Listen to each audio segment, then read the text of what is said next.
Okay, now there are four variables needed to define the physical condition or state of a gas. First, the pressure, which we have discussed earlier, okay, the force per unit area. Then the temperature, which determines the kinetic energy, right? Then the volume, which is commonly the volume of the container, since the volume of the particle itself is negligible, and the amount of gas, okay, expressed in the number of moles. Now, there are many equations, okay, that express the relationships among these four variables, and we call those equations or expressions as the gas laws. For the first law, the Boyle's law, okay, Robert Boyle investigated the relationship between pressure and volume. So most of the gas laws revolve around this technique wherein two parameters are kept varying and then two parameters are kept constant. So this time, since pressure and volume was investigated, it means that the temperature and the amount of gas is constant. Okay? So a quantity of gas is trapped above a column of mercury. Okay, so here. Then the pressure was changed by adding mercury to the tube. So here. Then it was found that the volume of the gas decreased from 60 down to 30, okay, as the pressure increased. So for example, doubling the pressure now caused the gas volume to decrease to half its original value. Okay, so here's an example of experimental data. Then Boyle's law summarizes this observation, states that the volume of a fixed quantity or amount of gas maintained at constant temperature is inversely proportional to the pressure, meaning the pressure is equal to a constant multiplied by the inverse or 1 over P. So when you solve it, PV is equal to a constant, leading to our equation for Boyle's law. P1 V1 is equal to P2 V2. Then again, it states that as the pressure increase, the volume would decrease and vice versa. Next is the Charles law. Okay? So si Charles was the first person to fill a balloon with hydrogen gas and who made the first solo balloon flight.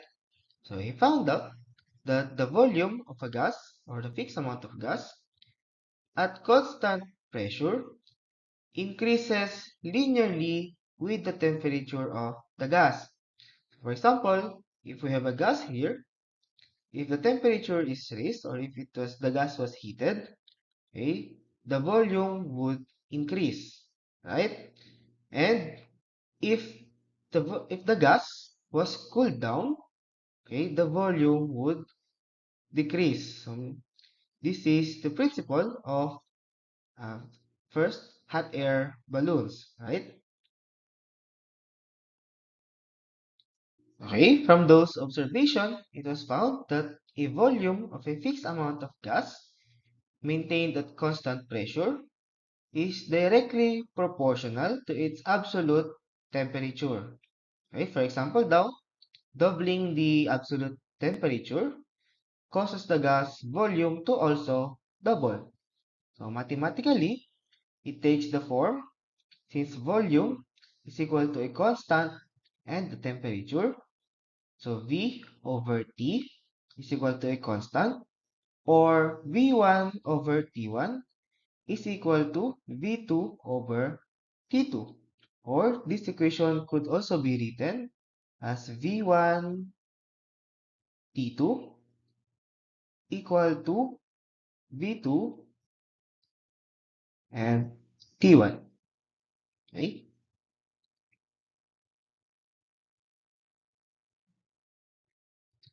Next is the Gay-Lussac's law by Joseph Gay-Lussac, who discovered the relationship between the pressure of a gas and its absolute temperature, which states that the pressure of a fixed mass of gas held at a constant volume, okay, is directly proportional in absolute temperature. Okay? So the pressure down is proportional with temperature. So mathematically, P over T or P1 over T1 is equal to P2 over T2, or we can write it as P1 T2 is equal to P2 T1. Okay? Okay? One example of the application of Gay-Lussac's law is when gunpowder burns, it creates a significant amount of superheated gas. And again, as the temperature increase, so would be the pressure, right?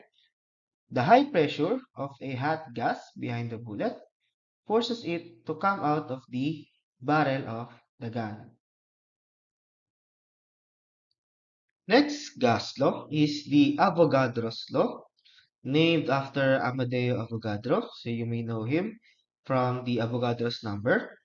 It suggested that two dissimilar ideal gases occupying the same volume, okay, at given or constant temperature and pressure must contain an equal number of molecules. Okay? So this time, volume and the amount are being studied. Then, as you can see, as the amount of gas increases, so would be the volume, meaning volume and the amount or the number of moles is directly proportional to each other. So the formula goes V1 over N1 is equal to V2 N2, or we can write it as V1 N2 is equal to V2 N1. Okay? Next, another thing to consider when dealing with gases is the standard temperature and pressure, or abbreviated as STP. Okay? So when it is said that the gas is at STP, so this is the condition. It is at 0 degrees Celsius or 273.15 Kelvin and 1 atmosphere or 101,000 Pascal, or remember the other conversion for pressure. This is 101 kilopascal, right? Also equal with 760 torr. This is also 760 millimeter mercury and 1.01 bar, right? So this is important when comparing, okay, or doing calculations with gases.